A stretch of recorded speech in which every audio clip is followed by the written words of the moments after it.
Alhamdulillah alamin. Salatu wassalamu ala asrafil anbiya wal mursalin.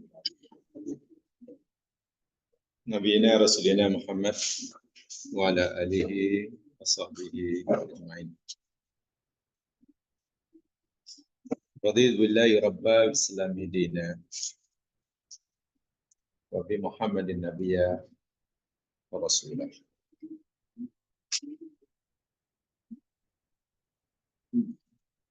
Alhamdulillah, insyaallah kita akan teruskan seri kajian akidah kita.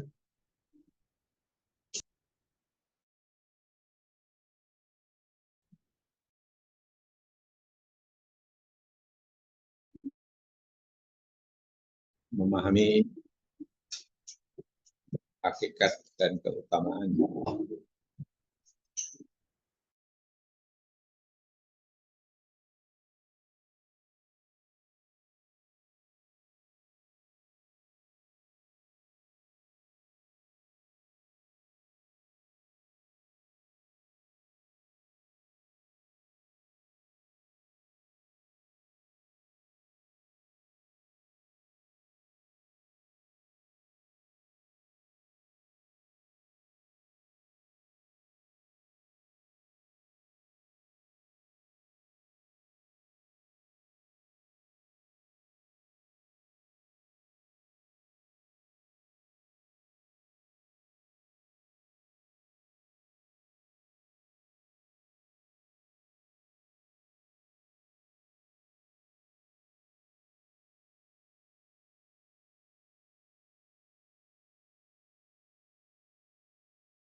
saja yang dia kehendaki, ya, ianya tidak terlepas daripada betul atau salah.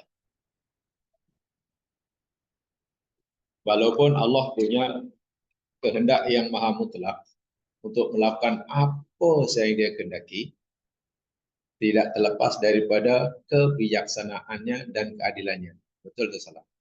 Betul.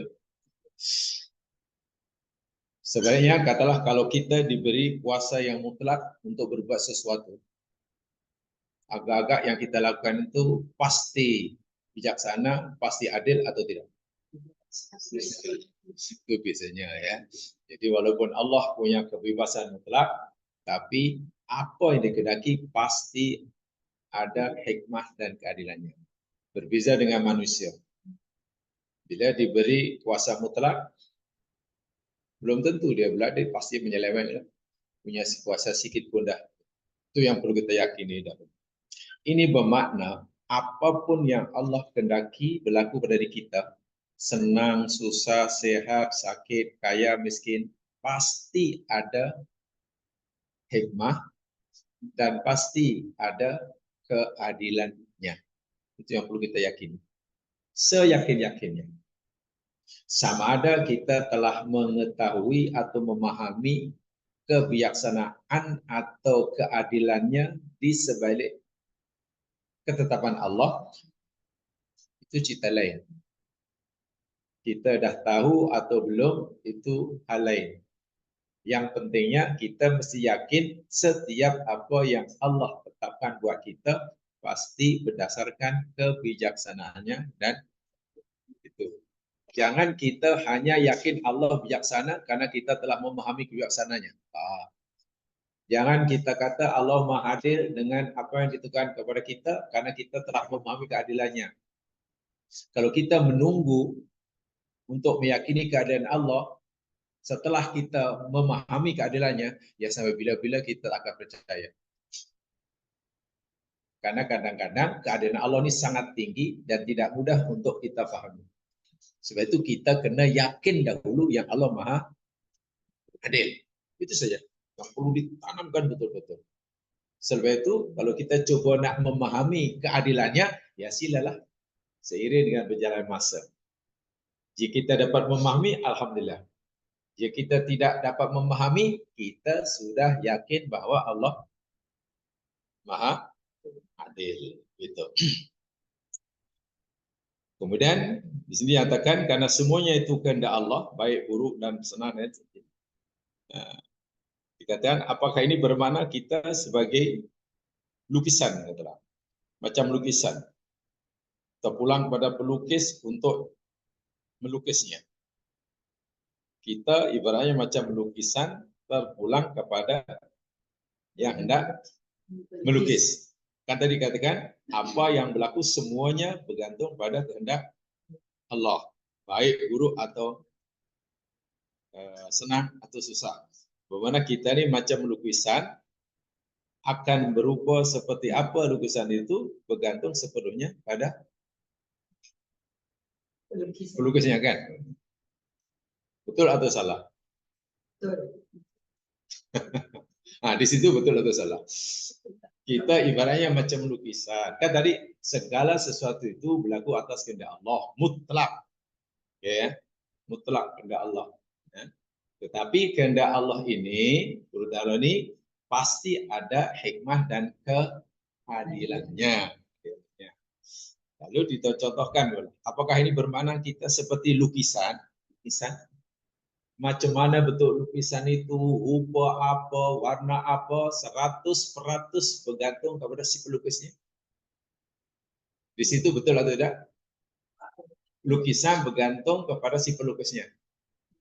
Betul atau salah? Betul. Lukisan. Lukisan. Nak bentuk gajah ke, hutan ke, biru, merah, 100% bergantung kepada yang melukis. Lukisan tidak punya apa-apa peranan. Betul di situ? Betul. Nah sekarang kalau kita diibaratkan sebagai lukisan bergantung pada yang melukisnya, betul atau salah?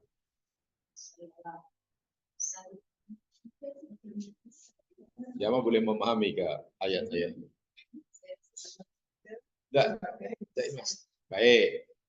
Lukisan macam mana rupanya, bentuknya, warnanya, besar kecilnya, 100% bergantung pada yang melukis. lukisan tidak punya kebebasan apa-apa untuk menentukan dirinya kan? Itu betul atau salah? Betul. Sekarang kalau kita di hadapan Allah, kalau kita terhadap ketetapan Allah buat kita ini, ibarat macam lukisan itu tadi, betul atau salah? Betul. Betul atau salah? Salah. Nah, di sini silapnya nih. Silapnya. Jadi begini ya. Baik, saya tunjukkan.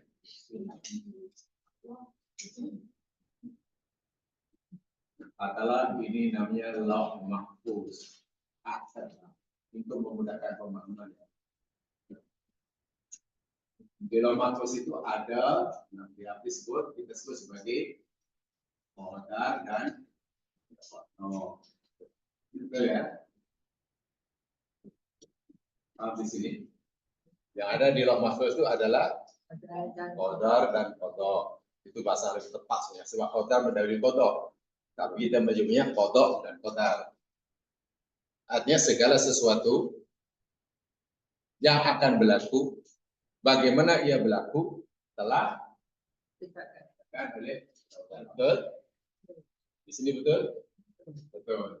Dan iman pada qadar ini, yakni ada ilmu, ada kitabah, ada iradah, lebih tepatnya masyiah. Lebih tepatnya masyiah. Dan ada ijaz atau kholqu. Kita percaya ada Lauh Mahfuz. Apa yang ada di Lauh Mahfuz? Salah satu yang ada di Lauh Mahfuz yakni ketetapan dan ketentuan Allah. Qadar dan qadar. Apa itu qadar dan qadar? Yakni segala catatan, perancangan ilmu Allah terhadap apa yang Dia ciptakan dan pada apa yang akan berlaku. Maknanya sebelum alam dicipta, Allah sudah ditetapkan oleh qadar dan qadarnya. Hari ini kita datang ke tempat ini sudah tercatat pada zaman azali. Siapa yang datang naik apa, duduk di mana, bajunya apa, lalu jalan mana, sudah bukan Allah baru tahu sekarang. Allah sudah tahu sejak zaman azali. Okay. Dan qadar ini, ada ini satu ilmu. Ilmu maknanya Allah dah tahu apa yang akan berlaku sebelum berlaku. Kita paham ya? Dengan ilmu Allah, Allah Maha mengetahui apa yang akan berlaku sebelum berlaku. Dan nanti akan berlaku sesuai dengan apa yang Allah ketahui. Sehingga Allah ini tak terkejut. Maha suci Allah itu, kita sering terkejut, tertipu karena kita tak tahu apa yang akan berlaku. Kalau aku tahu, kirim salam, itu kita. Allah tak terkejut, tiba-tiba ada Fir'aun jahat, aku bilang, ya biasa, tidak tahu dah. Nah, apa yang Allah ketahui itu, kemudian kitabah, Allah tulis dalam bahasa mudahnya. Allah tulis, Allah rekodkan, ditulis.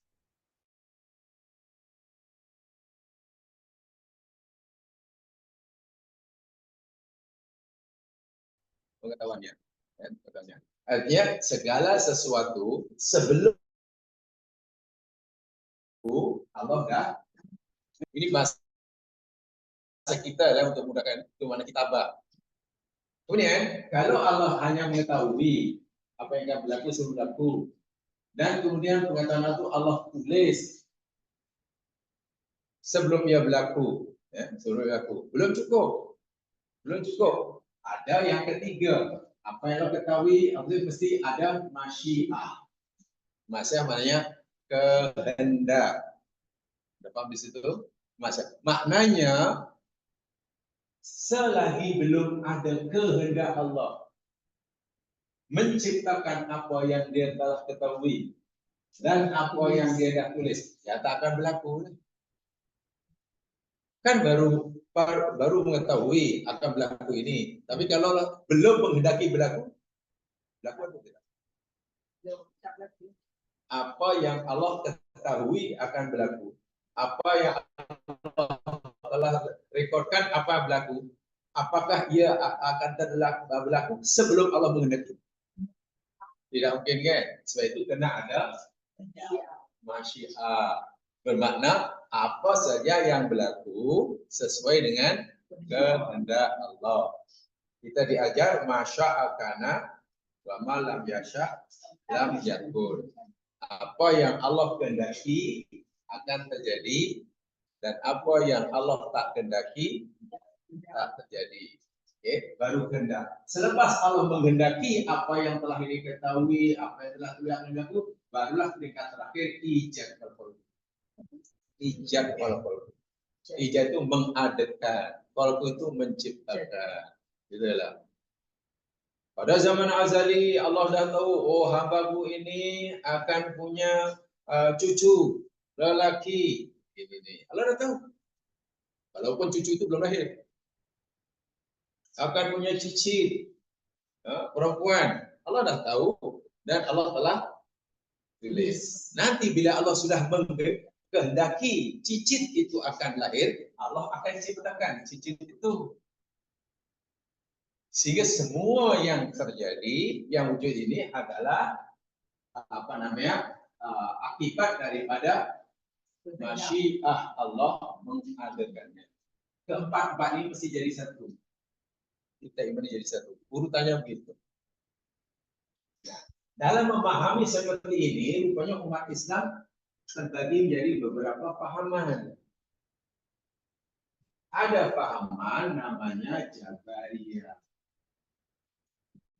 Jabariyah.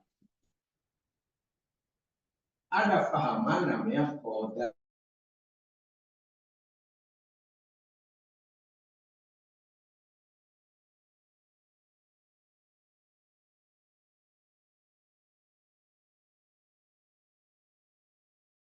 Ini kita jatuh, ke kita tak jatuh, ke kita susah, ke kita senang, ke sakit, ke sehat, ke tinggi, ke rendah, apa sajalah, semuanya adalah dipaksakan oleh Allah. Maknanya kita tidak punya pilihan. Paham Jabariyah ini manusia, alam dan isinya, apa yang berlaku di kita ini, ibarat kita ini macam robot. Betul macam lukisan tadi kan? Langsung tidak punya pilihan, tak punya kehendak, bergantung pada melukis bagi merah ke putih, lukisan hanya gitu je. Macam robot. Ini namanya pahaman Jabariyah. Apa dipanggil bahasa Melayunya? Jabariyah. Ya, ini jadi pahaman fatalisme. Fatalism.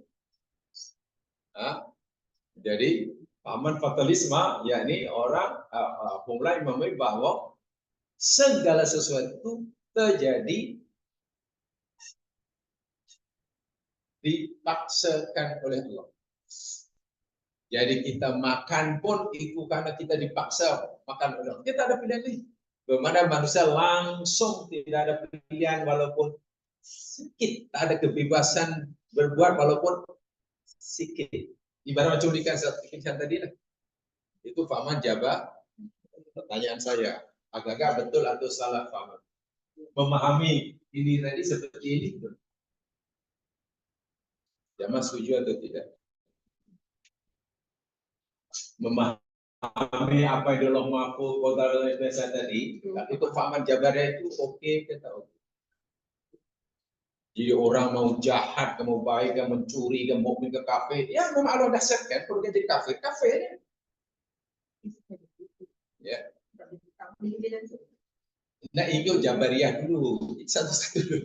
Ikut Jabariyah macam itu, tak punya apa-apa kebebasan memilih. Orang itu mau kafir, kamu munafik, kamu berbohong, kamu mencuri, mau dermawan, kamu loke, semuanya dah diprogramkan oleh Allah. Manusia tidak punya pilihan sama sekali. Macam tadi sahabat lukisan tadi, betul atau salah? Atau paling tidak setuju atau tidak kita. Tidak setuju, betul. Tak setuju saya bagi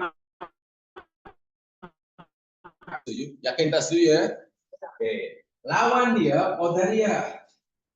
Pahaman Qadariyah yakni pahaman yang manusia ini punya kebebasan mutlak dalam menjalani kehidupannya. Allah tidak punya apa-apa peranan.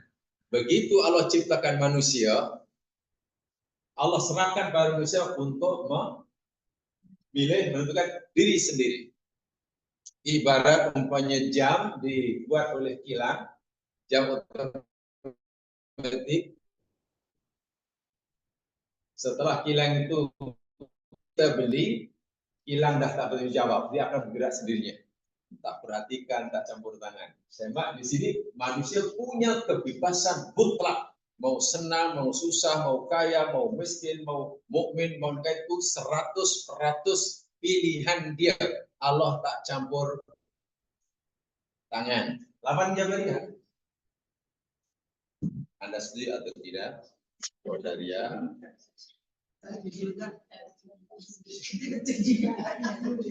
Bebasnya. Langsung Allah tak ada. Ibaratnya Allah hanya kata, aku udah cipta kamu, sekarang terpulang pada kamu, 100% nasib kamu boleh tentukan sendiri, aku udah tak campur tangan. Ibaratnya Allah kata begitulah. Setuju, tak setuju? Tuh, jangan ragu-ragu, soal ini akidah. Tak setuju? Mana tak betul lah. Kalau gitu saya bagi.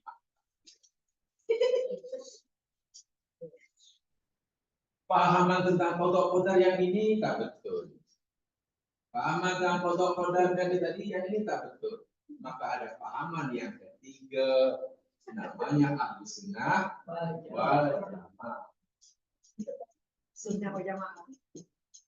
Dari segi akidah, paham Sunnah Jamaah ini jadi kita meyakini bahwa segala apa yang berlaku itu masyiah Allah. Sungguh pun begitu, manusia diberi pilihan. Hurriyatul ikhtiyar. Hurriyatul ikhtiyar. Kebebasan memilih. Kebebasan memilih. Dan nanti Allah akan berikan kepada hambanya ini sesuai dengan apa yang dia pilih. Contoh kecil, bila kita lapar, bila kita lapar, terpulang pada kita.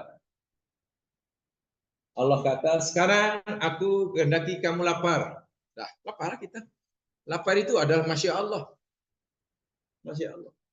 Sekarang terpulang pada kita. Kita mau makan supaya kita tak lapar, atau kita tak nak makan dan kita terus kita diberi bebasan. Sehingga Allah kata, sekarang terpulang pada kamu. Kalau kamu milih makan, maka aku kehendaki kamu kenyang. Tapi kalau kamu memilih tidak makan, aku kehendaki kamu terus. Dan Allah akan memberikan sesuai dengan pilihan kita. Bila kita makan dan kita kenyang, itu kehendak Allah atau kehendak kita. Makan, lepas makan kita jadi kenyang. Kita kenyang itu kehendak Allah atau kehendak kita? Kehendak Allah, tapi pilihan. Nampak di situ? Nah, kalau kita lapar dan kita tak mau makan, maka kita kebuluran. Kebuluran itu kehendak Allah. Allah yang menghendaki kita kebuluran atau bukan? Kenapa belum paham, masih bingung? Bila kita lapar, kemudian kita tak nak makan, karena kita memilih tak nak makan, maka akhirnya kita jadi lapar. Kebuluran. Kebuluran itu Allah yang menghendaki atau kita yang menghendaki? Allah yang menghendaki. Tapi pilihan kita, bahasa mudahnya, karena kita memilih kebuluran, Allah bagi kita kebuluran. Karena kita memilih kenyang, Allah bagi Paham tak situ? Jadi Allah hanya menghendaki memberikan sesuai apa yang kita. Nah, ini ahli sunnah jamaah. Kalau ikut Jabariyah tak begitu. Anda dipaksa mau kenyang mau lapar ya. Kalau kamu makan ya itu memang dah di program gue adalah untuk makan. Kita sakit, kita sakit. Kemudian Allah beri pilihan pada kita mau tetap sakit atau kita apa? Tadi sehat katalah. Kita nak terus sakit atau sehat. Itu pilihan kita tuh. Allah sekarang terpulang pada kamu. Kamu boleh milih sehat, kamu boleh milih sakit. Kalau kamu memilih sehat, berobatlah. Lalu kita milih berobat. Setelah kita berobat pula, Allah kehendaki kita sehat. Kita tak nak berobat. Bahkan kita tak tinggalkan pantang larang. Kalau pantang larang, dokter balun semuanya. Kemudian tambah sakit. Mana kita memilih sakit. Karena kita memilih sakit, Allah bagi sakit. Sekarang terpulang pada seakan Allah berfirman, "Wahai manusia, sekarang terpulang pada kamu. Kamu nak sehat atau nak sakit? Kalau kamu nak sehat, ya berobatlah. Nanti akan bagi sakit." Nah, pilihan itu di tangan kita, tapi hasilnya Allah yang menentukan.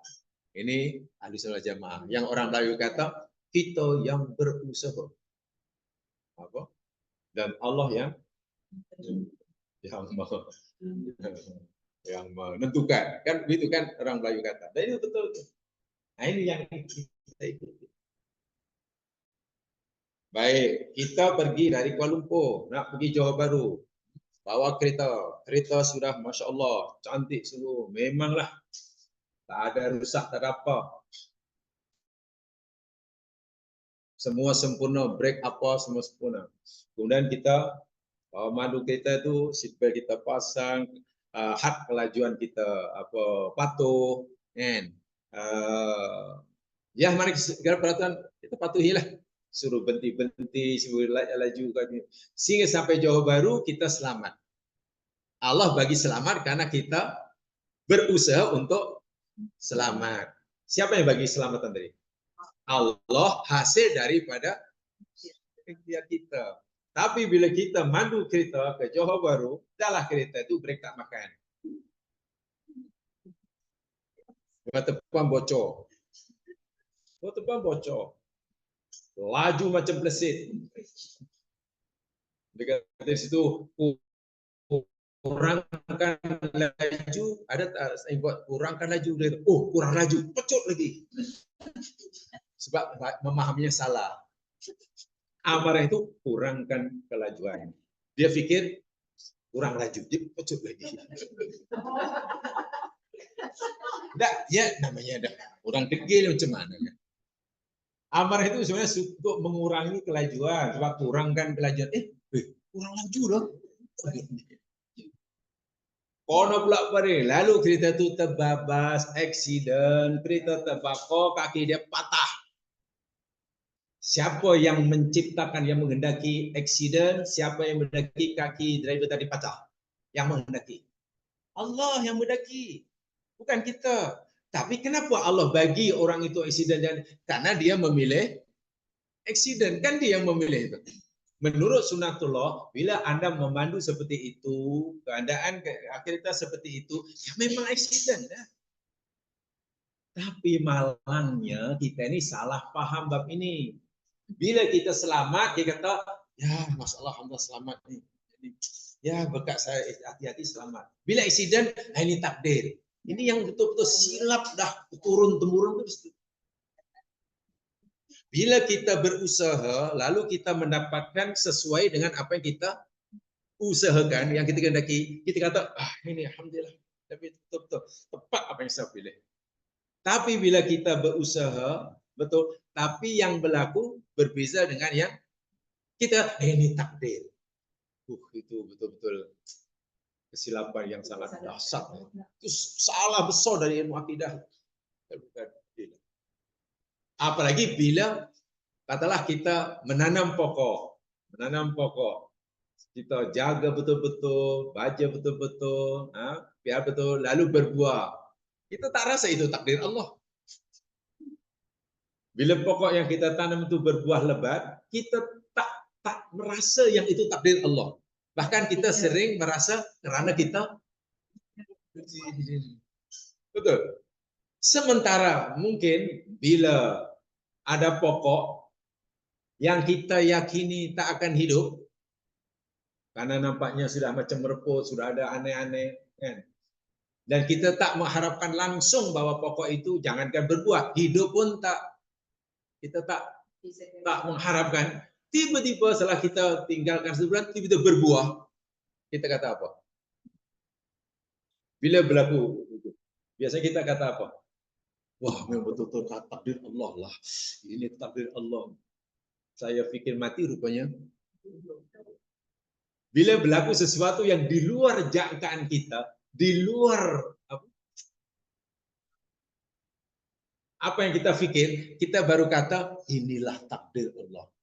Tapi kalau satu berlaku sesuai dengan yang kita harapkan, kita tak kata itu takdir Allah. Itu kesilapan yang sangat besar. Sedangkan tidak ada sesuatu yang berlaku kecuali semuanya Allah. Kenapa yang kita kata kehendak Allah bila benda itu berlaku bila ini susahnya. Oke. Kita tidak mungkin mampu membelah air. Tak mungkin kita membelah air. Air tak boleh dipotongkan. Itu takdir Allah atau bukan? Ada air sungai mengalir, lalu kita nak potong, nak kerat, jadi kita tak mampu kan? Jadi kita tak mampu nak memisahkan air yang sama itu takdir Allah atau bukan? Kehendak Allah atau bukan? Kehendak Allah. Musa alaihissalam ketuk lautan terbelah, itu takdir Allah atau bukan? Masalah kenapa bila Musa melihat itu kita, ini betul-betul kuasa Allah nih. Tapi ketika kita tak mampu membelah air, kita tak kata itu kuasa Allah. Ini susahnya. Api boleh membakar. Itu menunjukkan kuasa Allah atau bukan? Kuasa Allah. Api jadi sejuk. Tapi kenapa orang baru nampak yang kuasa Allah bila api jadi sejuk? Bila panas tak nampak itu kuasa Allah. Itu kesalahan yang besar dalam berakidah. Ya biasanya beginilah. Jadi iman kita ini sebenarnya masih hanya bersifat lebih bersifat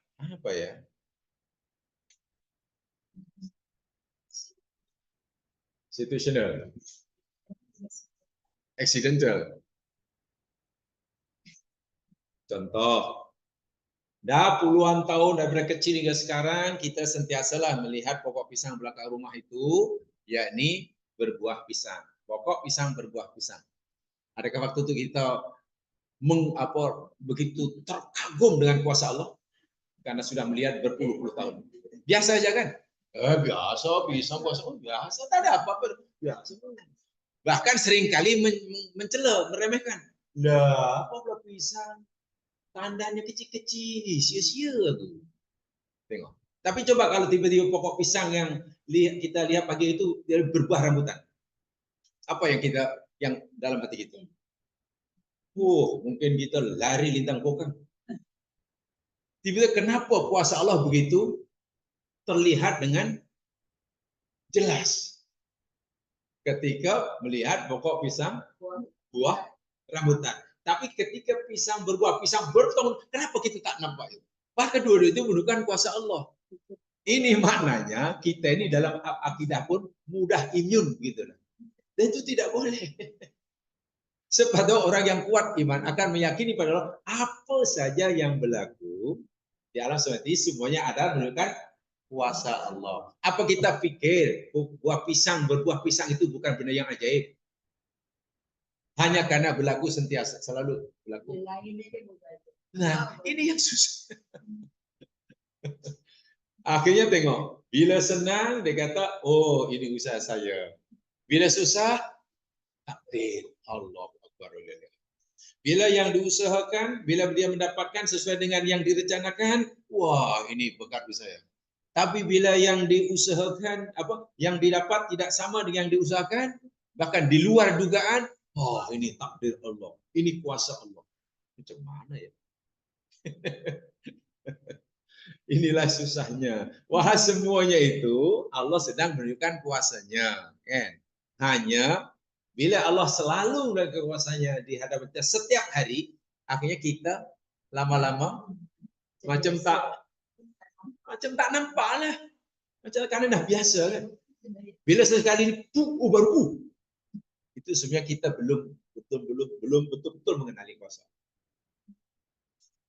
Jadi yang betul ni kita ni ada kebebasan. Tapi dan memilih dan Allah akan menghendaki apa yang berlaku pada kita sesuai dengan pilihan kita. Apa yang Allah kehendaki terhadap kita sesuai dengan apa yang kita pilih. Ini paham Ahlussunnah wal Jamaah. Kalau Jabariyah pahamannya apa yang berlaku pada kita 100%. Kalau kita tak punya apa-apa pilihan, macam lukisan tadi lah.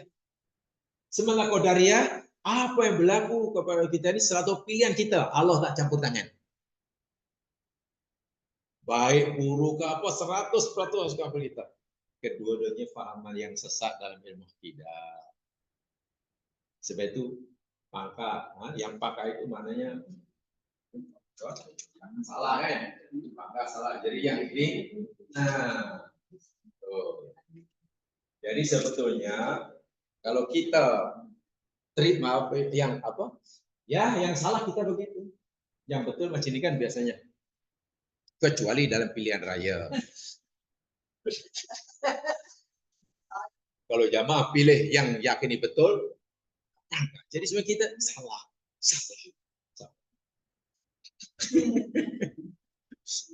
Saya tak tahu kenapa dia itu ya. Mungkin ada sejarahnya.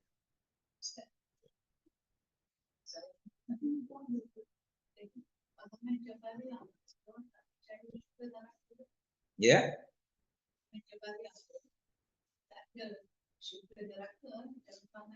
Percaya.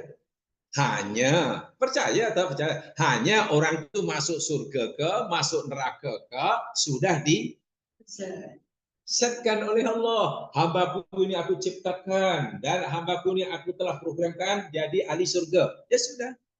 Sehingga dia tidak punya pilihan. Yang ini masuk neraka. Itu Jabariyah.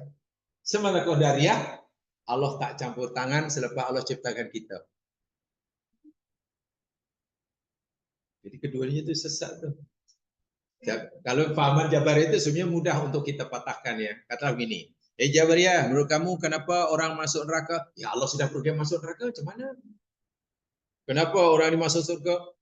Ya karena Allah sudah setkan dia disediakan masuk surga banyak. Kan begitu faham Jabariyah. Senang aja nak patahkan hujahnya. Sekarang apa kata ahli neraka nanti? Bila tanya pada Allah. Ya Allah, kenapa engkau masukkan ke neraka, engkau bakar? Ya, karena aku telah ciptakan kamu untuk ahli neraka. Lalu kenapa engkau menghendaki masuk neraka dan engkau pula siksa aku? Apa salah aku? Lainlah kalau aku masuk neraka karena dahulu aku memilih neraka. Nah, itu okey sikitlah, fair lah kan? Kenapa engkau tak jadikan aku jadi ahli surga? Coba macam jawab Jabariyah. Salah juga kan? Fahaman Qadariyah demikian juga. Karena Jabariyah maknanya mengurangi kuasa Allah yang mutlak. Seakan-akan Allah tidak punya apa-apa peranan, apa-apa kuasa terhadap ciptaannya. Karena ciptaannya diberi kebebasan memilih yang mutlak. Salah lagi. Yang ini mengurangi kuasa Allah, yang sana menafikan sama sekali kebebasan manusia Allah berikan dan sekaligus tidak nampak keadilan Allah dalam Jabariyah. Macam mana nampak adil?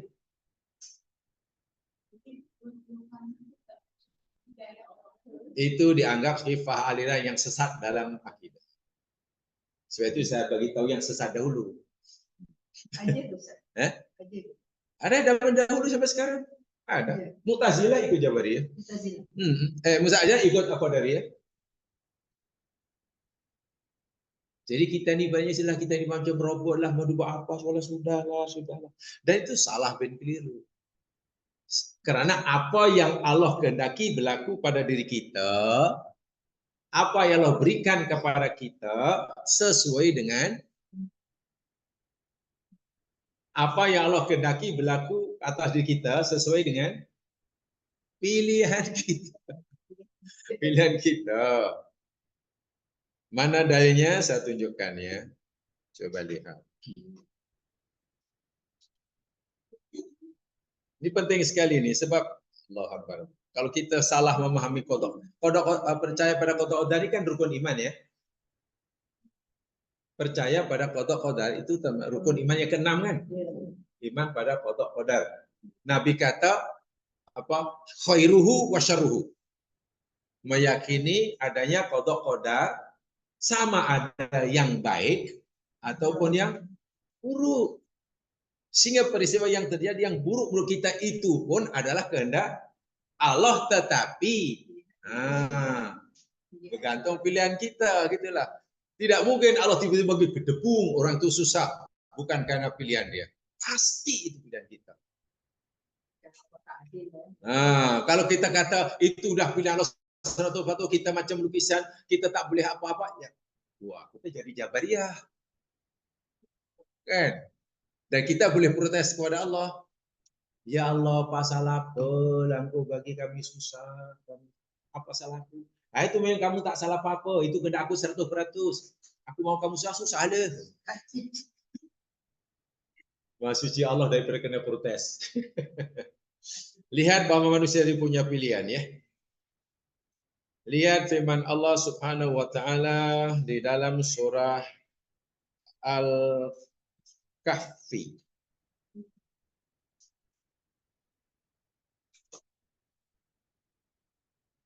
Surah 18 ayat yang ke-29.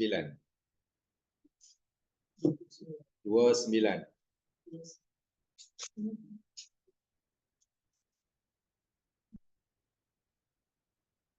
Ini bukan sekadar sakit atau sehat, senang atau susah, miskin atau kaya. Bukan sekadar itu. Accident atau tidak, tapi tengok. Ayat 29, wa qulil haqqu mir rabbikum. Apa artinya? Wa qul dan katakanlah wahai Muhammad, beritahu pada umatmu, al-haqqu mir rabbikum. Kebenaran mutlak. Ada alif lam ya. Alif lam itu menunjukkan kebenaran mutlak atau kebenaran yang sebenar-benar benar. Mutlak itu lawannya relatif lah. Absolut, nisbi. Sebab ada kebenaran mutlak, ada kebenaran nisbi. Nisbi maknanya relatif. Jadi kebenaran yang sifatnya relatif subjektif. Contoh, bagaimana langkah yang benar, yang betul mengurus ekonomi negara ini. Macam mana cara yang paling betul, formula yang paling betul untuk mengurus ekonomi. Jamaah tanya pada 10 ahli politik, jawabannya 10. Betul? Tanya oh menurut saya cara mereka ada ini, kata ini paling benar. Coba tanya B, politikus kedua. Menurut aku dia udah gini. Mana kebenaran itu hanya bersifat relatif subjektif. Hanya benar menurut dia, tapi belum tentu benar menurut menurut yang lain. Jadi kalau 5 lah. Itu namanya kebenaran relatif subjektif. Sementara al-haqqu, alif lam, itu menunjukkan kebenaran yang sifatnya absolut dan objektif.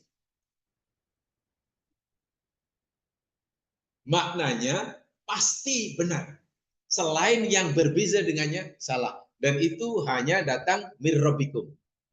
Dari Tuhan kamu.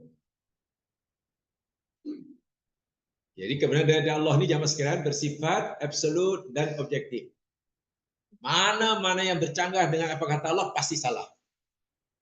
Sehingga Jika seluruh manusia menerima kebenaran yang dari Allah, nilai kebenarannya tidak akan bertambah. Sebaliknya, jika seluruh manusia menolak kebenaran dari Allah, nilai kebenarannya tidak akan berkurang. Itu maksud absolut. Tapi kalau kebenaran teori manusia, semakin ramai yang menerimanya, nilai kebenaran makin naiklah. Tapi kalau tak ada orang percaya, hilang. Itu kan begitu dalam teori berpikir. Aksioma berpikir begitu. Walaupun kebenaran mutlak, kebenaran sebenar-benarnya benar, tak ada duanya itu datang dari pada Allah dalam ini, apa akan Allah kata kepada kita? Tengok ayatnya. Nah, tengok ayatnya. Jangan tengok muka saya, ada dalam muka. Kena tengok ayat. Jangan muka saya. Jadi ini belajar Quran supaya kita tahu dalilnya. Faman sya'a, apa tuh? Siapa saja yang berkehendak. Falyumin, Allah kata. Dalil beriman. Waman sya'a, dan siapa yang berkehendak, falyakfur. Hendaklah ya kufur. Apa makna ayat ini? Siapa yang berkehendak, ya hendaklah ia beriman. Siapa yang berkehendak, hendaklah ia kufur. Apa maksudnya? Pilihan, gitulah. Allah kata, ini kebenaran daripada aku. Dan tidak ada yang benar melain daripada yang ini, kata Allah. Walau bagaimanapun, aku tak paksa kamu, wahai manusia, untuk menerimanya. Sekarang terpulang pada kamu. Kamu nak menerima, silakan. Siapa yang nak tolak, silakan. Tengok. Tetapi, ada tapinya. Pilihan yang Allah berikan pada kita, atau kebebasan memilih yang Allah berikan pada kita ini, kebebasan memilih yang bertanggung jawab. Contoh, ayat sambungan berikutnya. Inna atadna, apa itu? Sesungguhnya kami telah menyediakan lizolimin. Orang zalimi, orang yang beriman kepada kebenaran atau yang kufur? Yang kufur kan? Sesungguhnya kami telah sediakan bagi orang yang zalim, mana yang menolak kebenaran, naron, api, neraka. Ahata bihim suradikuha, yang meliputi gejolaknya. Maknanya orang yang memilih kufur, Allah akan humban dalam neraka. Wa iyyasahi itu yughatu bima'in, dan bila mereka minta minuman di neraka, mereka akan diberi minuman dengan air kal muhli. Seperti mana? Iya, apa namanya? Benda logam yang cair. Maknanya bubur logam. Bukan bubur nasi. Benda-benda logam, besi ke keluli ke tipe, perak ke emas ke apa, dibuat bubur, kemudian itulah minuman dia. Jadi bukan jus, bukan orange juice, yakni besi jus. Yashwil wujuh, belum pun ia minum sudah membakar muka-muka mereka. Itu jika orang tadi memilih kufur terhadap kebenaran. Sebaliknya, innal ladzina amanu, selepasnya, sesungguhnya orang beriman, wa amilus sholihat, soleh, maknanya orang-orang yang menerima kebenaran kan, memilih menerima. Innala nudhi'u ajra man ahsana amala. Sesungguhnya kami tidak mensia-siakan ganjaran orang yang, ini jawaban yang sangat clear, jelas, clear, nama apa? Clear. Sangat clear. Clear itu clear.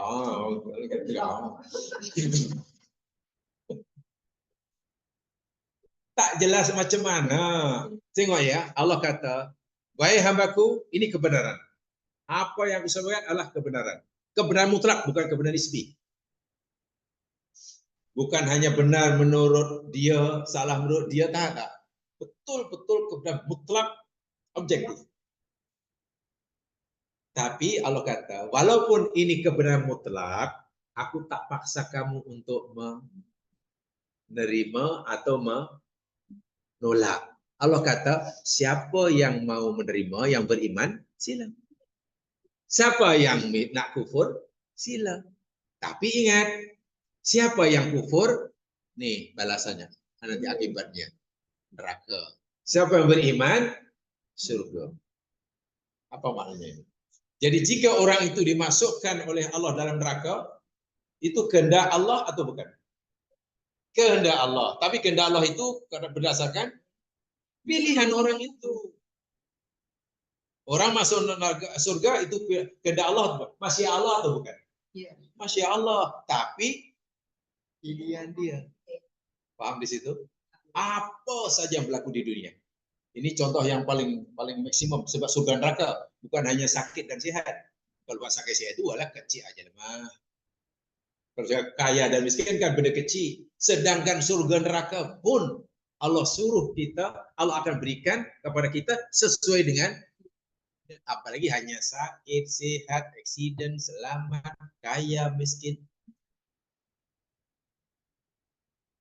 Paham saya itu? Tidak setakat itu dulu, paham? Paham ya? Oke, apa yang dia kan? Orang yang saintis kan, dia tengok keadaan Allah semua, tapi hati tu tak terbuka, dia mati.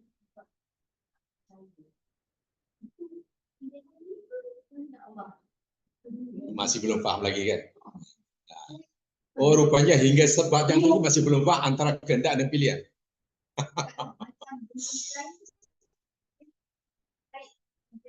Semua. Baik, saya bagi contoh. Ada orang minum racun. Selepas minum racun, dia mati. Pertanyaan saya, ada dua pertanyaan. Kematian itu kehendak Allah atau kehendak si peminum racun? Siapa yang menghendaki mati? Siapa yang menghendaki dia mati? Allah kan? Mati hidup itu Allah hendaki. Pertanyaan yang kedua. Dia minum racun sehingga dia mati, itu pilihan siapa? Ya, gitu. Jadi di mana susahnya? Sekarang ada orang tahu tentang keajaiban alam semesta. Tahu. Kemudian dia tidak beriman, begitu kan? Pertanyaannya macam mana? Oh, kenapa? Tapi dia tidak mau menerima hidayah, macam mana? Dia memilih sesat. Jangankan hanya hidayah, neraka pun karena itu pilihan dia. Sebab itu Quran kata, lihat ya ayatnya. Ya, kalau belum paham juga. Lihat firman Allah Subhanahu wa taala. Di dalam Al-Qur'an, dan ini banyak sekali ya di dalam Al-Qur'an ayat yang seperti ini bunyi dia.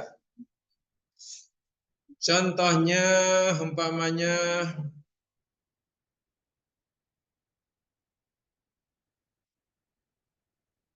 mana? Oh.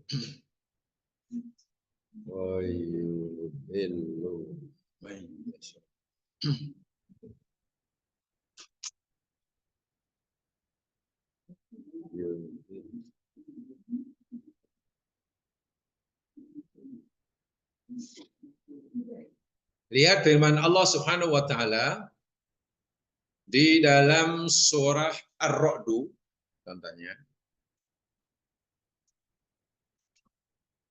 Surah 13 ayat 27.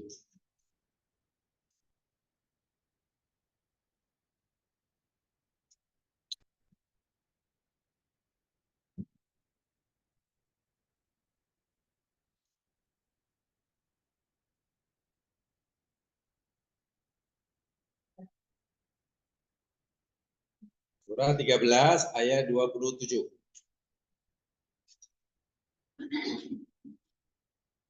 Ayat serupa dengan ini sangat banyak dalam Quran ya. Wa yaqulul ladzina kafaru, dan berkatalah orang-orang kafir. Oke. Orang kafir kata laula unzila alai ayatun mir rabbi. Kenapalah tidak diturunkan ke atas dia ini dia Muhammad maksudnya. Orang kafir komen, dia tak puas hati.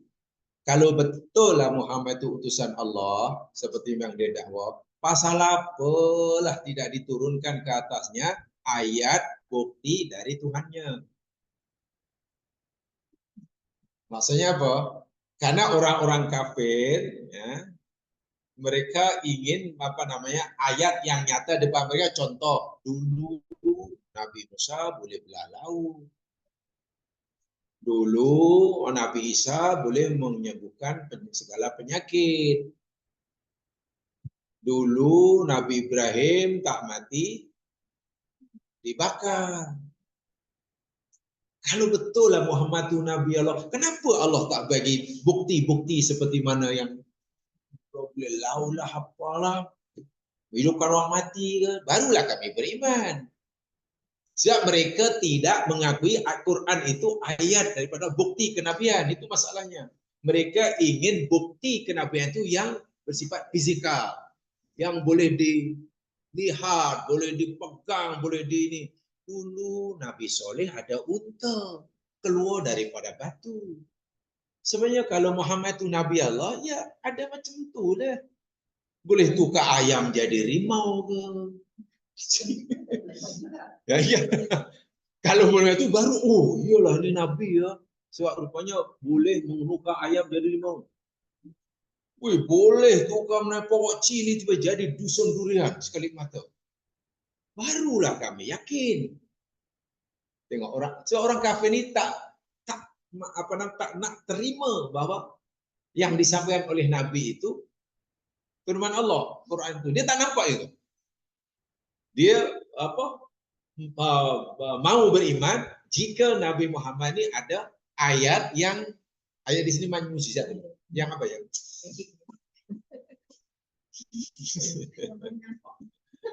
Yang itu ya. Yang mukjizat ini kan ada dua. Satu mukjizat hissiyah, kedua mukjizat maknawiyah. Mukjizat hissiyah, yakni mukjizat yang boleh dilihat, macam Nabi Musa, Nabi Ibrahim, ya, Nabi Soleh ada unta, macam itulah.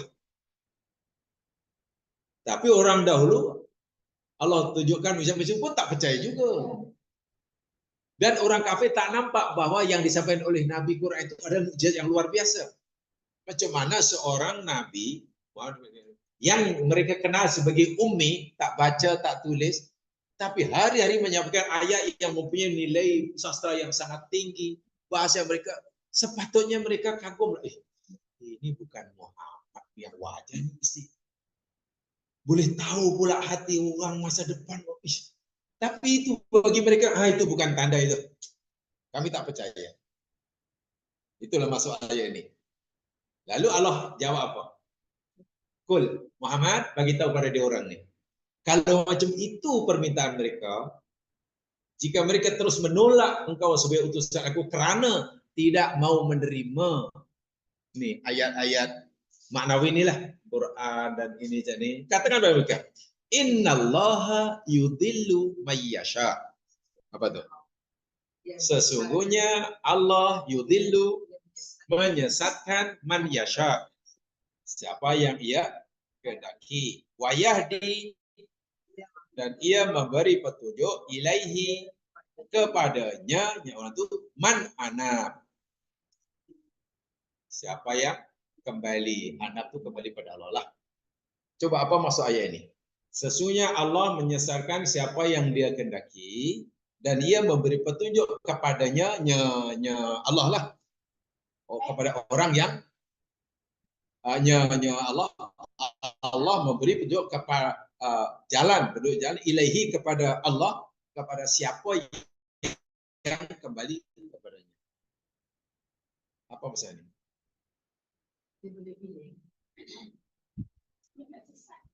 Ya. Nah, di sini tengok ya. Siapa yang Allah beri petunjuk dalam ayat ini? Siapa yang Allah beri petunjuk dalam ayat ini? Siapa yang Allah akan beri petunjuk jadi beriman, jadi man ana. Orang yang kembali pada Allah, yang semuanya menaikkan kepada Allah Subhanahu. Mana orang mukmin lah.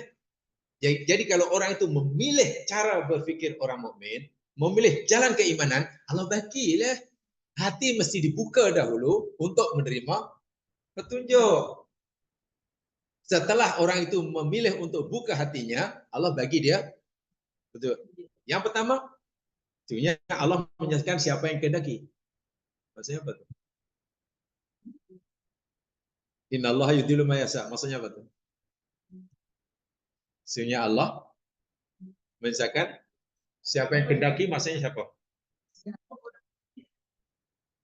Nah, di sinilah kita kena cerdas memahami ayat ini. Kita sering memahami ayat ini seperti ini dalam ayat ini. Sesungguhnya Allah menyelesaikan siapa yang kehendaki. Maknanya orang Allah kehendaki sesat, sesatlah. Betul? Jamaah fahaman gitu dalam ayat ini. Berpadukan ayat, pahaman mesti benar ayat. Ayat ini kata, sesungguhnya Allah menyesatkan siapa yang dia kehendaki. Lalu kita berkesimpulan, makna orang sesat itu 100% kehendak Allah. Betul? Tapi ayat selepasnya, Allah bagi petunjuk kepada yang kembali. Kalau itu maknanya orang itu dapat petunjuk karena ia memilih nak petunjuk kan? Bermakna innallaha yudhillu may yasha, sesungguhnya Allah menyesatkan man yasha. Yasha disitulah kalau yasha itu dia kembali dia kehendaki kita kembali kepada Allah. Mana yang menghendaki Allah seakan-akan orang itu sesat 100% kehendak Allah. Itu sudah jadi Jabariyah. Wah, ayat ini juga boleh difahami sesungguhnya Allah menyesatkan man siapa yang dia menghendaki sesat. Paham? Ya, jadi jasa itu kembalinya pada orang itu. Karena yang kedua tadi, Allah beri petunjuk pada orang yang menghendaki petunjuk kan. Jadi orang yang menghendaki petunjuk, yang nak petunjuk Allah bagi. Orang yang menghendaki sesat Allah sepatutnya begitu pemahamannya. Tapi kita segala Allah sesatkan siapa kehendaki dalam petunjuk ya sudahlah. Jabariyah balik. Sebab tidak mungkin Allah menyesatkan hambanya tanpa sebab yang dilakukan oleh hamba tersebut. Allah tidak mungkin memberi petunjuk pada hambanya tanpa kerana sebab yang datang dari hamba tersebut. Dan ayat seperti ini sangat banyak dalam Al-Quran. Baik, kalau jamaah mungkin belum dapat memahami, perhatikan ayat ini. Ayat yang lain. Saya boleh tunjukkan banyak ayat. Sarannya mengkaji. Quran jangan tak dikaji ya. Mesralah dengan Al-Quran. Nanti bertuah di alam kubur. Kena mesra. Quran ditinggalkan. Dah puas baca Quran, sekarang buka Quran. Yang Quran ditinggal aja lah. Quran baca. Yang Quran newspaper lah. Lagulah baca itu buat sakit hati. Baca Quran bagi hati-hati. Baik, coba sekarang perhatikan surah Shaf. Surah 61 ayat 5. Kenapa tadi saya katakan Allah menyesatkan siapa yang menghendaki sesat? Betul kan? Tadi saya katakan itu kan. Tapi seringkali orang memahami Allah menyesatkan siapa yang dia kehendaki. Wah. Dan Allah memberi tunjuk pada siapa yang dia kehendaki. Kita jadi Jabariyah balik kalau begitu. Sebab itu bacalah Quran, ayat-ayat yang baik itu baca semuanya. Nanti kita dapat kesimpulan yang betul. Surah Shaf ayat 5. Surah yang ke-61.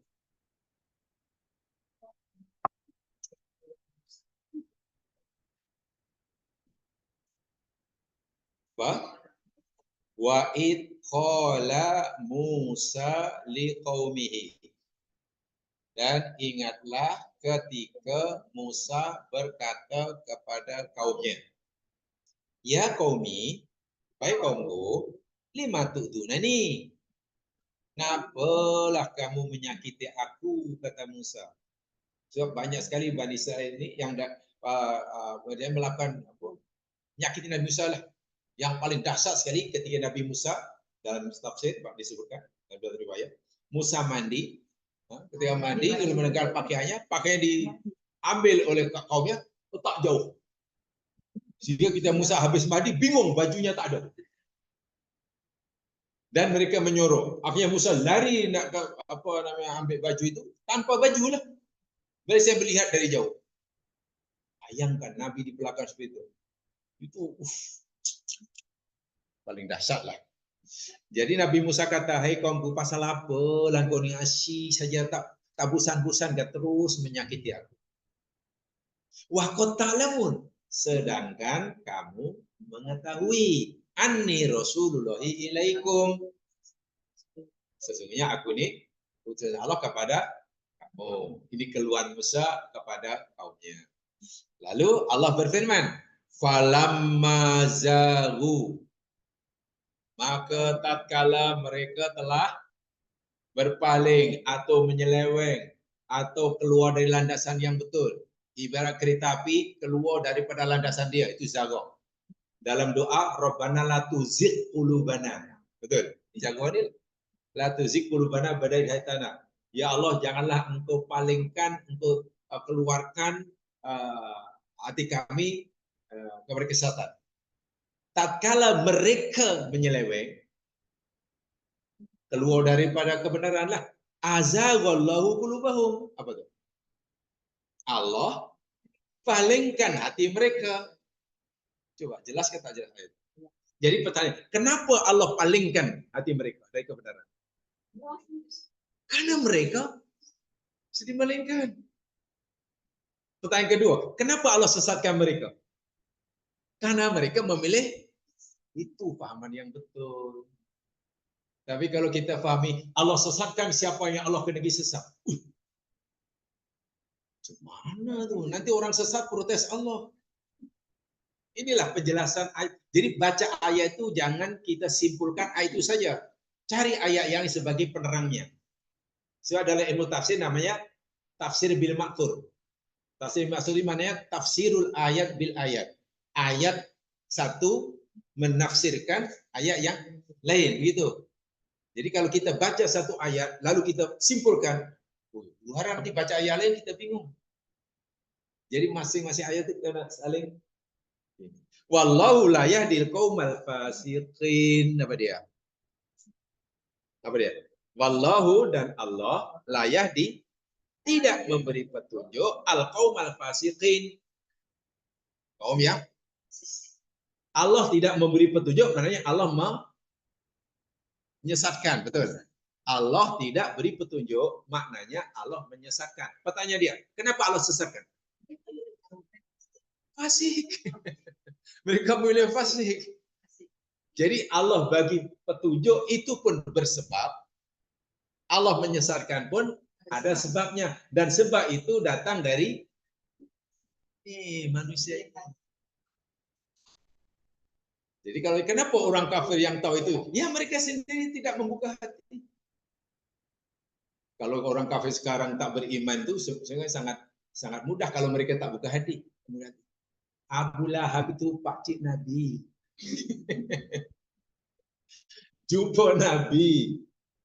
Yang paling gembira menyambut kelahiran Nabi. Tengok Nabi hari-hari. Itu pun jadi kafir. Coba. Mana lebih dahsyat daripada Albert Einstein. Einstein tak jumpa Nabi. Stephen Hawking tak jumpa Nabi. Tak jumpa.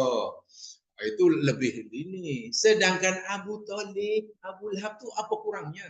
Menyaksi sendiri. Hingga matinya tidak. Kalau itu adakah Allah memang sudah programkan jadi tidak beriman? Tidak, karena mereka memilih kufur. Karena memilih kufur, Allah bagi kufur. Hanya satu yang perlu kita yakini. Walaupun mereka Allah sesatkan mereka karena mereka memilih kesesatan, kan? Mereka kufur dan mereka kufur. Allah kehendaki mereka kufur karena mereka memilih kufur. Dengan ilmunya, kan tadi dalam Surah Mahfuz sudah ada ilmu Allah kan? Dengan ilmu Allah yang maha luas, Allah sudah mengetahui apa yang akan dipilih oleh hambanya sebelum hamba itu memilih. Saya ulangi, orang kufur itu pilihan Allah atau pilihan orang itu? Pilihan orang itu. Kan? Tapi Allah sudah tahu sejak zaman azali apa yang akan dipilih oleh orang ini. Orang ini nak memilih kufur atau memilih iman, Allah sudah tahu. Sebab itu bila orang itu memilih iman, Allah bagi iman. Bila ia pilih kufur, tapi sebelum memilih, bahkan sebelum orang itu dicipta, Allah sudah tahu yang hamba ini nanti akan.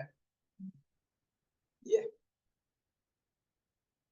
Baik.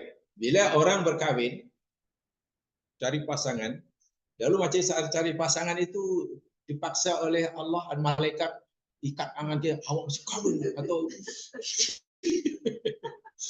tak kahwin. Pilihan sini atau merasa dipaksa oleh tiba-tiba ada semacam makhluk gaib maksa itu pilihan kan, mesti pilihan sebab itu kadang dan itu tak sesuai lah bisa, dengan itu tak sesuai lah bisa, itu pilihan tuh, itu pilihan kita kan. Tapi Allah sudah tahu siapa yang kita akan pilih menjadi pasangan hidup. Bila Allah tahu, adakah semasa kita memilih? Tidak, semenjak zaman azali. Paham ya? Hanya saja ilmu Allah ini, ilmu ini lah, atau lebih tepatnya semua ini, pengetahuan Allah ini, lalu berasa katakan, ia hanya bersifat intisyaf, bukan ini, bukan bersifat ijbar, bukan bersifat ijbar. Bukan. Jadi ilmu Allah hanya bersifat inkisaf. Inkisaf itu pendedahan. Maknanya dengan ilmunya segala sesuatu terbuka, terdedah di hadapan Allah. Tidak ada sesuatu pun yang tersembunyi. Tak ada satu pun yang tidak diketahui oleh Allah dengan ilmunya. Itu namanya inkisaf. Sehingga Allah boleh mengetahui apa saja, termasuk apa yang belum berlaku. Tidak bersifat isbar. Isbar itu memaksa. Jadi ilmu pengetahuan Allah tidak bersifat memaksa. Allah hanya tahu, tapi tak bersifat. Allah tahu apa yang akan kita pilih, tapi Allah tidak paksa kita untuk memilih itu. Ada faham?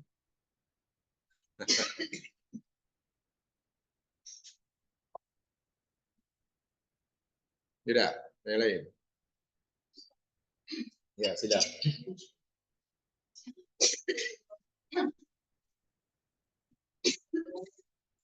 Enggak satu-satu.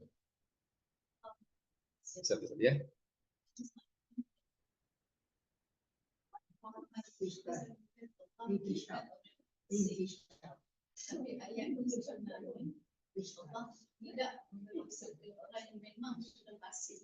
Bukan sudah fasik yang memilih untuk nanti dan Allah hanya memberikan kepada hambanya sesuai dengan pilihan. Itu maksudnya. Ya. Ya. Saya tak kata salah, tapi mungkin perlu pemahaman. Ya, saya itu kembali pada Allah. Yaitu kalau kita cermati terjemahan seperti itu, nanti kita akan mengarah pada pahaman fatalisme Jabariyah. Yang Jabariyah itu sudah jadikan kehendak itu kaitannya penciptaan. Memang, ya contoh, orang mati. Pas mati, dia minum racun tikus. Siapa yang menjadikan, yang menghendaki dia mati? Allah, bukan orang itu. Kalau kehendaki mati, mati dah. Minum racun ke tak minum racun ke? Kan kematian itu 100% kehendak Allah kan? Bukan kehendak kita. Ada orang nak bunuh diri, tak mati. Ada orang yang mengelak untuk mati, malah mati. Nah, itulah masya Allah tuh itu. Nah, tapi siapa yang memilih untuk minum racun atau tidak? Orang itu. Jadi orang itu telah memilih asbab yang menyebabkan kematian. Jadi orang itu nanti bila dia tidak ditanya tentang kenapa dia mati, tapi ditanya tentang pasal apa kamu minum racun.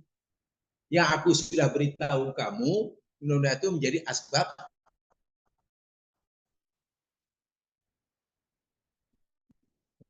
racun ke, mati karena sakit ke, mati karena jatuh ke, semuanya Allah yang menghendaki. Tapi asbab itulah, karena itu di tangan pilihan kita, kita akan dipertanggungjawabkan. Okey, apa? Tadi?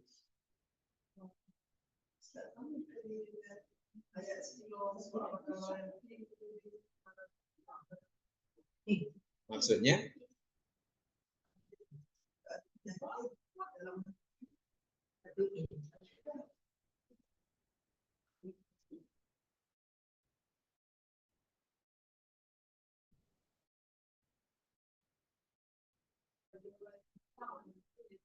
Orang munafik maksudnya.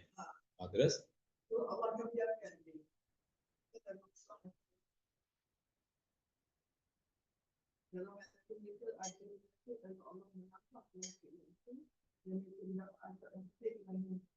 Ya, itu sifat munafik. Terus?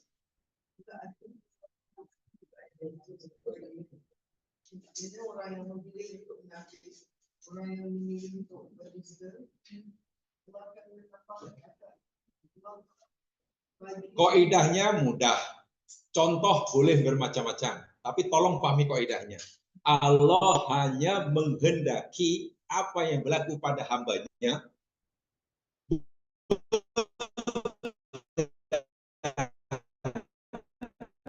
Saya katakan bila kaidah itu, contoh boleh bermacam-macam. Bila orang katakanlah milih untuk menutup hatinya sehingga tidak ada pancaran nur sikit pun masuk, itu pilihan dia. Allah hanya bagi itu sesat-sesat. Bila orang ada penyakit lalu dia membela penyakitnya, ya Allah akan kembangkan. Karena memang itu yang mereka kehendaki. Sehingga orang yang hanya ada penyakit dan makin parah penyakit hatinya, makin degil, tak boleh salahkan Allah. Allah katalah, ya Allah kenapalah engkau tambahkan penyakit dan kamu biarkan, kamu pilih tambah-tambah aja. Tapi kalau orang itu berusaha untuk menghilangkan penyakitnya, ya Allah akan hilang. Allah hanya akan berikan kepada hambanya sesuai dengan apa yang dia pilih. Begitu. Sebab itu orang munafik bukan tak boleh sembuh. Banyak orang munafik yang bertaubat. Karena dia memilih untuk sembuh. Yang memilih tak sembuh, bertambah-tambah. Sama ada penyakit jasmani. Ada orang ada penyakit fizikalnya, karena dia memilih untuk sehat, berobat. Ya Allah bagi sembuh. Ada orang ada penyakit jasmani,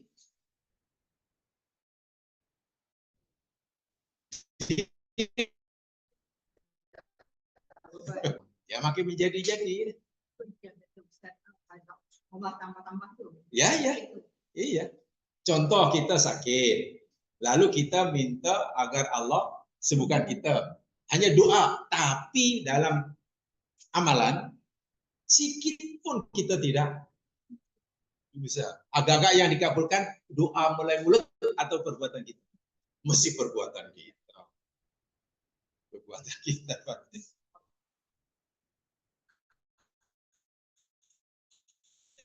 Jadi aku udah minta engkau sembuhkan, kenapa engkau tambah? Allah jawab, lah kamu minta tambah? Bila aku minta tambah, ya Allah, tuh perbuatan kamu. Allah ini akan kabulkan permintaan hambanya berdasarkan perbuatannya. Reality dia, bukan apa? Percakapan apa? Mulutnya. Kalau Allah kabulkan permintaan hamba berdasarkan yang diucap, contoh, ya Allah, saya yakin semua orang minta surga. Ya Allah, soal kami dalam surga. Ya Allah, masuk surga. Katalah dengan itu Allah masuk surga. Tak ada orang masuk neraka. Percaya. Betul? Betul. Sini minta surga, tapi perbuatan hari-hari dia buat amalan neraka. Mana nanti yang Allah kabulkan?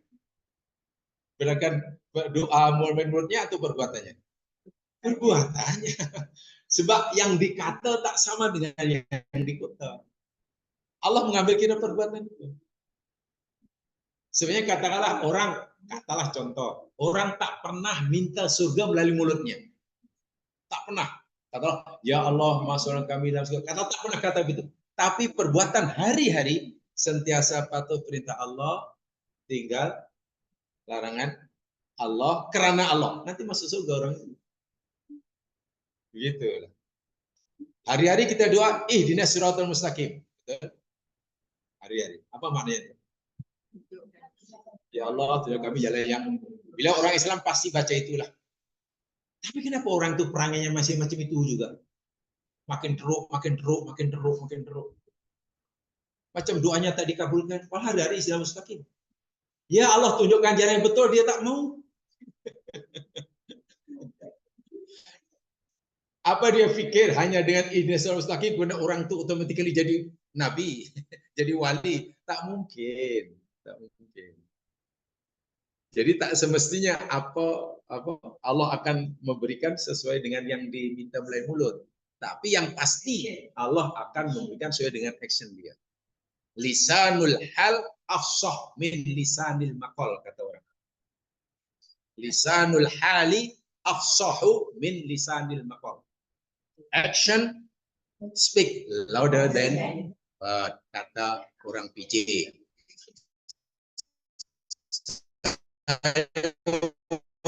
Orang Kota Damansara, lisanul hal.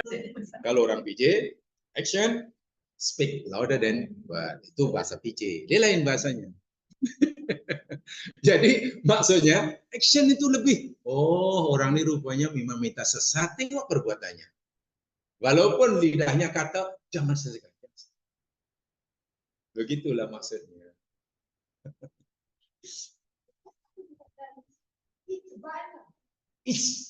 Ijbar daripada kali Jabaria. Ijbar. Ijbar.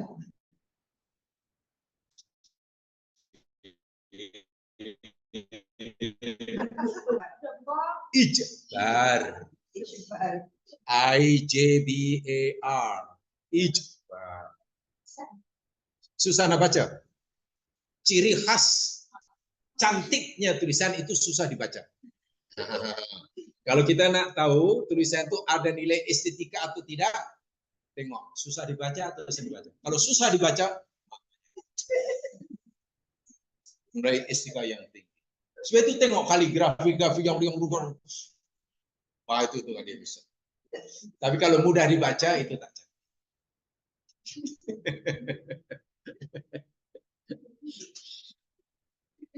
Sudah ya? Paham? Paham ya? Walaupun sebenarnya belumlah detail sangat, itu boleh jelaskan sangat panjang. Ilmu kita panjang orang ini. Kan orang belajar akidah bertahun-tahun hingga ada orang ambil PhD. Ya ini kaitan la ilaha illallah. Kan salah satu syarat la ilaha mesti beriman pada Allah. Rukun ada rukun iman ada 6 kan. Rukun yang terakhir beriman kepada qada dan qadar. Masalahnya apa makna maksud iman pada qada dan qadar? Sekali tanya apa maksudnya? Ya maksudnya qada ya qadar lah. Takkan qadar kita tak tahu. Mana kita tak tahu lah kalau kita jawab itu. Maknanya semuanya dah Allah tetapkan. Apa ini jadi kita mesti redha. Saya kan biasanya mesti begitu jawabannya. Semua dah ditentukan oleh Allah. Kita mesti redha. Ridho itu apa? Ridho itu ridho. Takkan ridho pun tak tahu.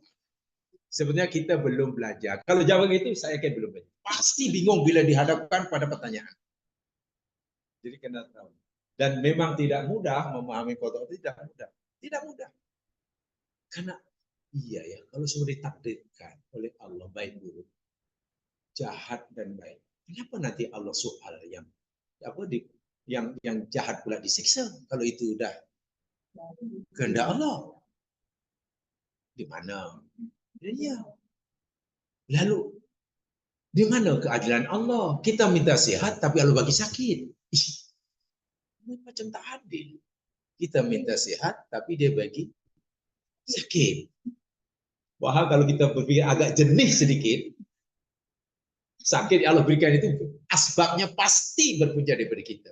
Hanya karena kita ini tak cerdas memahami diri kita. Kita susah biasanya muhasabah itu susah ya mas kalian.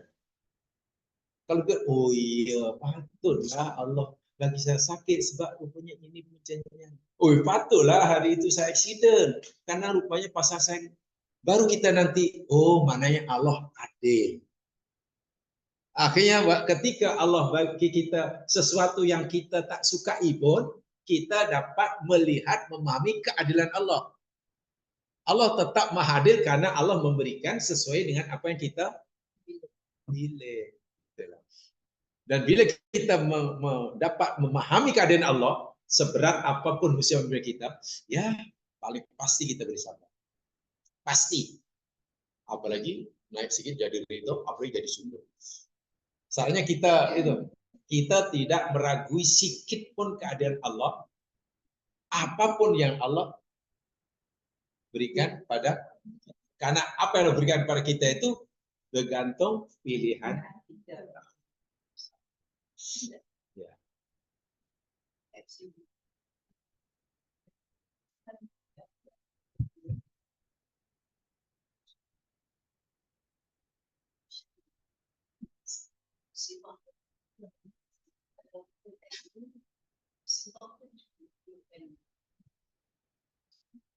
Musibah macam mana kedudukannya?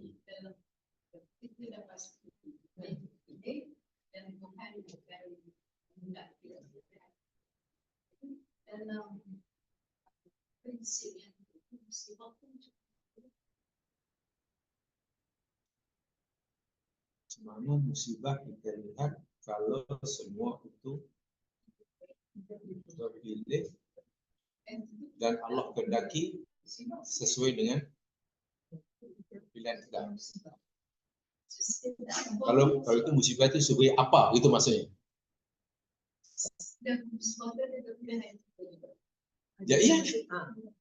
Kan baik buruk itu datang daripada Allah sesuai dengan kita. Betul?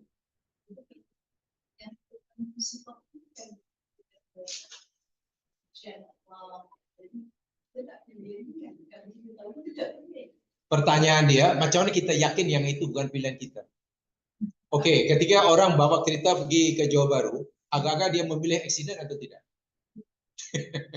Ada terlintas dalam hati, saya pilih eksiden hari ini. Ada. Tanpa dia sadari, cara di pemanduan itulah pilihan dia. Walaupun dia tak. Ya.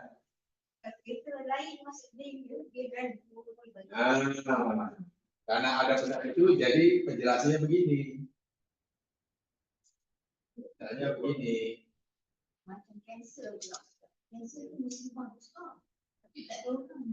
Contoh boleh beribu saya katakan. Yang penting tahu kaidahnya. Itu saya kata tadi. Kalau kita sudah tahu kaidah yang menjadi dasar pemikiran kita, contoh itu boleh bermacam-macam, jawabannya mesti. Tapi kalau kaidah yang asal itu tak tahu, akhirnya cara kita tak punya landasan berpikir dalam bahasa pentingnya. Sebenarnya dalam beragama ini mudah. Kalau kita sudah ada asas berpikir itu bertolak dari mana? Ibarat orang lawyer tahu undang-undangnya lah. Kalau tahu undang-undangnya semuanya boleh. Tapi kalau udah tak tahu pasti pemahamannya mesti kanan, kiri, utara, selatan, timur, barat, atas, bawah. Baik, musibah. Secara umum, musibah ini biasanya diartikan sebagai apa ya? Difahami sebagai apa musibah ini? Biasanya. Sesuatu yang berlaku yang kita tak suka kan? Biasanya kan? Itu bahasa awamnya lah. Ya, ada beberapa macam. Satu, yakni sebagai tanda hubbul. Ada cinta. Kedua, sebagai teguran. Teguran atau peringatanlah hindar. Ketiga, sebagai azab. Ini musibah. Maknanya cara memahami musibah, kita tidak boleh pukul rata. Itu maksudnya. Pukul rata, tak boleh. Nama sama musibah. Tapi musibah itu sebagai apa, jangan pukul rata. Karena berbeza-beza tujuannya. Walaupun musibahnya sama, bergantung kepada orang yang ditimpa. Musibah boleh jadi sebagai hubbullah, tanda cinta Allah pada orang itu. Wah, ini lagi susah memahami. Jika orang ditimpa musibah itu tidak melakukan dosa, ya bahasa mudah orang baik lah. Orang baik. Bahasa mudah orang yang baik ya, baik menurut Allah ya, kekasih Allah ya. Atau musibah itu menimpa kanak-kanak yang belum balik. Ada budak, ada ini tiba-tiba mati ditibus di apa namanya tanah runtuh atau apa sajalah, bahkan mati. Jangan kata itu musibah yang negatif. Justru itu tanda kasih sayang Allah pada orang. Ya pada baby itulah. Pada baby. Saya beri satu contoh. Dahulu di mana ulang ya? Yang ada satu mahat apa ya? Tapi sih bukan anak yatim apa semua kan.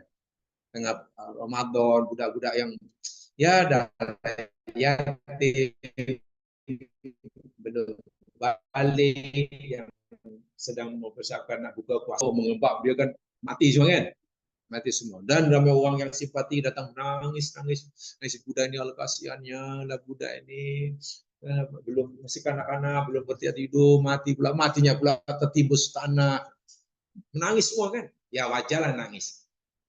Tapi saya yakin ini seandainya budak itu oleh Allah dibangkitkan hidup semula, walaupun sekejap, pasti akan menemui makcik-pakcik yang nangis-nangis tadi. Pakcik nangis, janganlah menangis. Kenapa pakcik menangis? Saya nak masuk surga lah. Budak mati sebelum balik itu masuk surga. Saya nak masuk, jangan tangisi, kami gembira. Patut pakcik nangisi diri sendiri yang belum tentu masuk surga. Coba kita lihat seperti itu. Dan itu hadisnya ada, idza ahabballahu ibtala. Apabila Allah mencintai hambanya, Allah akan timpakan musibah. So musibah sebagai tanda cinta Allah pada orang itu. Jika orang yang tiba-tiba itu orang yang baik, hamba yang soleh. So itu Nabi bersabda, inna asada nasi balaan al anbiya. Orang yang paling dahsyat, paling sering, paling berat ujiannya para nabi.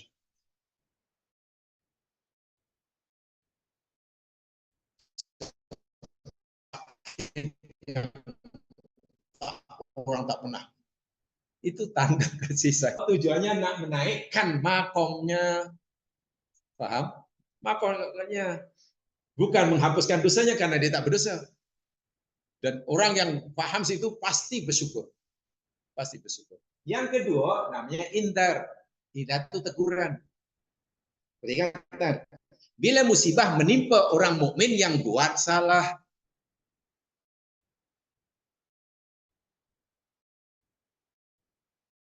orang ini asalnya jujur, tak macam mana dia menipu. Berkhidmat dengan kerajaan, jadi kerajaan selama 45 tahun. Tahun depan pencen, lurus bendul. Pernah dapat. Tak macam mana, tahun terakhir dia dapati rasuah. Setelah rasuah pula, itulah kali pertama rasuah, terus kena tangkap, masuk penjara. Orang kata biasanya apa tuh? Musibah kan? Musibah. Tapi justru orang yang pertama kali rasuah, wah selama 50 tahun tak pernah rasuah. Lalu ditangkap, itu tanda Allah sayang dia, sekaligus teguran. Sementara biasanya, kalau orang banyak kali rasuah, dah 70 kali rasuah, tapi lepas, yang pertama kali rasuah, terus tertangkap, biasanya apa komentar masyarakat? Kepada yang dah 70 kali rasuah tak tangkap. Nasib baik dia itu, memang Allah sayang dia, Allah lindungi dia, bertuah dia, dah 70 kali rasuah tak tertangkap. Yang Pak Haji itu kasihan lah, pertama kali kena tangkap. Aduh, itu pandangan kacamata kita, kacamata dunia. Coba kita gunakan kacamata Al-Quran. Allah sayang sungguh lah, baru pertama kali datang. Terus ditegur. Yang kawan tadi tak apa, lantaklah kau masuk neraka. Jadi Allah malah bagi highway untuk masuk neraka. Tapi 70 kan. Orang macam itu disayangi kan. Tapi kita karena memandang dengan kacamata dunia oriented, kita pikir yang dah 70 Rasulullah tak tahu itu, kita kata Allah sayang dia. Itu pemahaman yang betul-betul tak berkaitan dengan agama. Dan itu yang berlaku dalam masyarakat. Sebetulnya kalau kita buat salah kemudian ditegur, oh, itu terima kasih pada Allah. Musibah itu teguran. Ibaratnya, hai hambaku, kan selama ini kamu ini hambaku yang baik, kenapa kamu buat salah? Diketuk. Ada murid ini cukup disiplin. Dah 3 tahun belajar situ tak pernah langgar di sekolah. Tiba-tiba sekali aja melanggar di sekolah oleh cikgu guru besar suruh berdiri di jemur di halaman. Itu teguran, bukan hukuman. Sementara kawan dia hari-hari langgar disiplin, dibiarkan aja sama cikgu. Pilih jadi mana? Takkan kita memilih jadi murid yang dibiarkan buat salah. Nah, tak apalah biar je lah. Mau belajar ke mau tidak ke, mau datang sekolah pakai kain palikat ke, biar. Bayangkan kalau kita ini diabaikan oleh Allah, buat salah pun tak ditegur. Nah, ini teguran. Nah, teguran ini tujuannya itu tadi agar dosa kita diampunkan. Baik tak baik musibah kedua itu? Baik. Yang pertama, baik. Yang ketiga, musibah itu berupa azab. Dan musibah sebagai azab jika ia menimpa orang kafir. Sehingga orang kafir ini di dunia, apa saja yang Allah berikan pada mereka, tapi mereka semua azab. Mereka kaya pun namanya istidraj. Mereka jatuh lingkup pun namanya azab.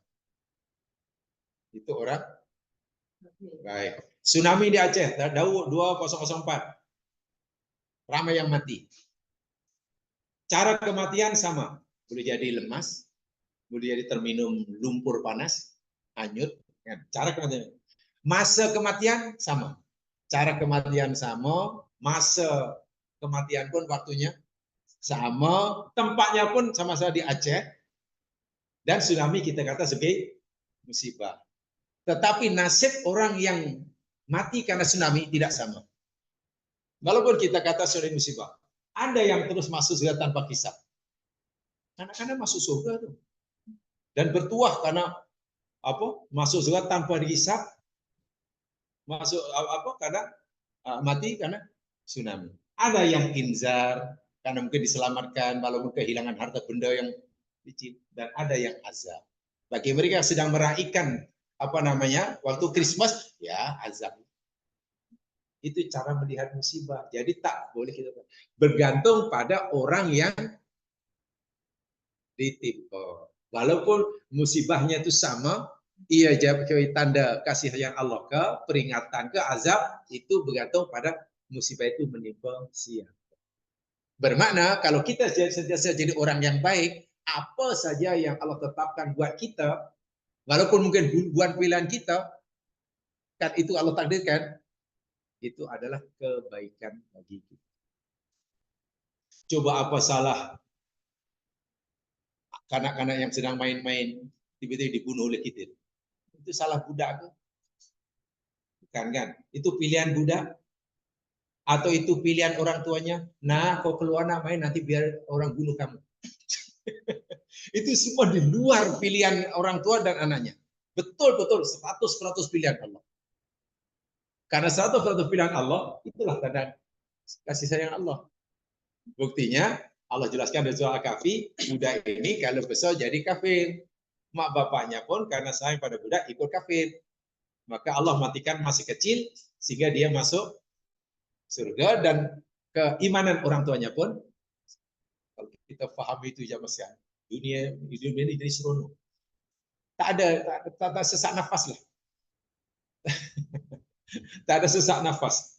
Jangankan senang, semasa susah pun tak sesak nafas. Syaratnya paham betul apa kata agama.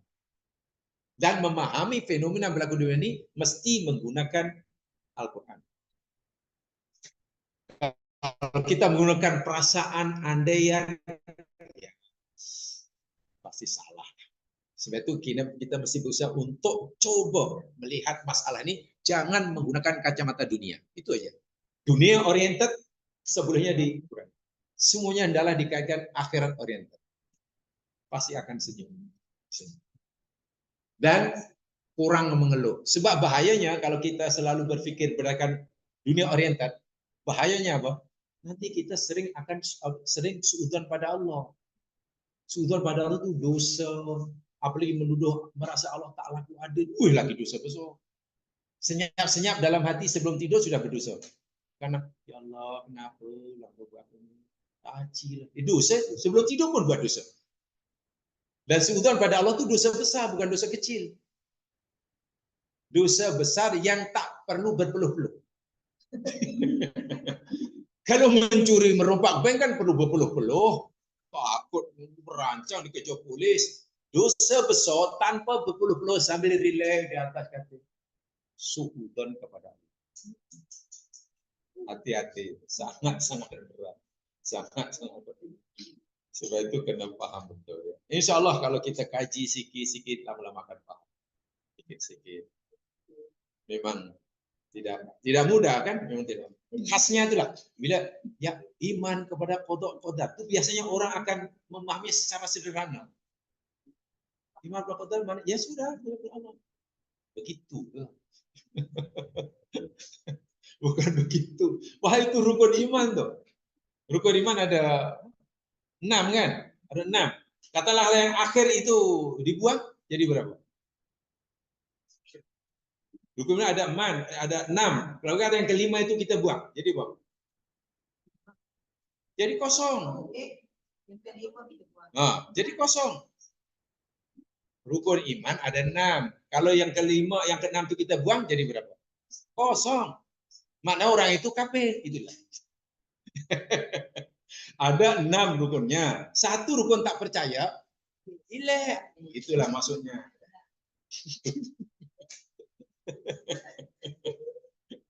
bukan rukun iman dan 6 tolak 1 tinggal 5. Wih, seronok. Tolak 2 tinggal bukan. Tolak 1 ilek.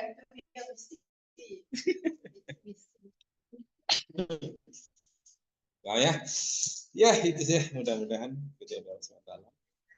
Sadaqallahu ma bihamdika sadaqallahu ilaha illa anta astaghfiruka wa atubu ilaik.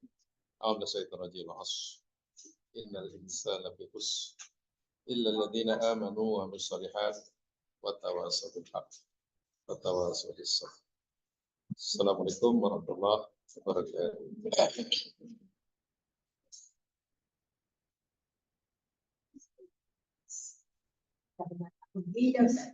Ya. Dan nak berangkat kita dah boleh detail ni kita tahu. Ya. Tapi begini saya katakan ya, sebetulnya semua ajaran Islam ini kan penting. Iman penting, Islam penting, syariat penting, ihsan penting. Semua penting belakangan.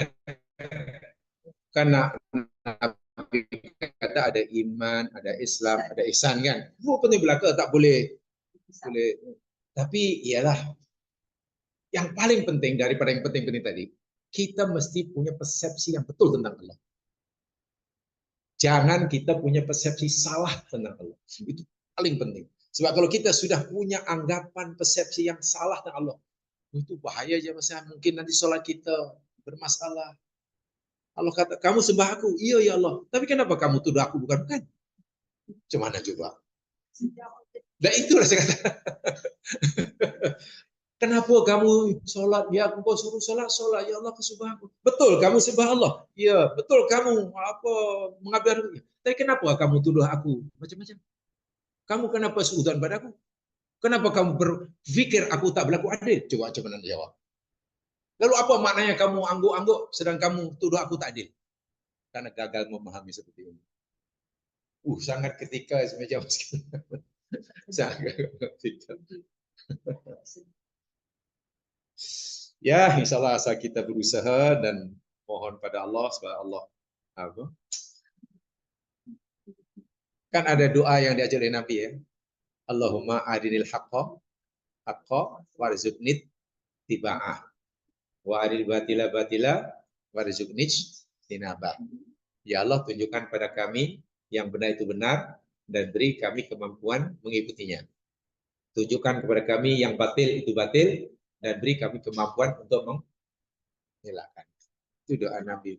Jadi bukan hanya mohon agar Allah tunjukkan kita yang benar, Tapi selepas kita tahu yang benar, Allah bantu kita, Allah beri ketuhanan kepada kita untuk mengikutinya. Sebab kalau kita hanya tahu benda benar tapi kita tak ikut, ya sama aja dah. Tahu benda itu salah karena kita faham tapi tak tinggalkan, 2 kali 5 je lah. 2 kali 5. Hanya macam mana kita nak ikuti yang benar kalau yang benar pun kita tak tahu. Itu masalah juga. Allahu a'lam. Insya-Allah doa pada Allah. Terima kasih Ustaz.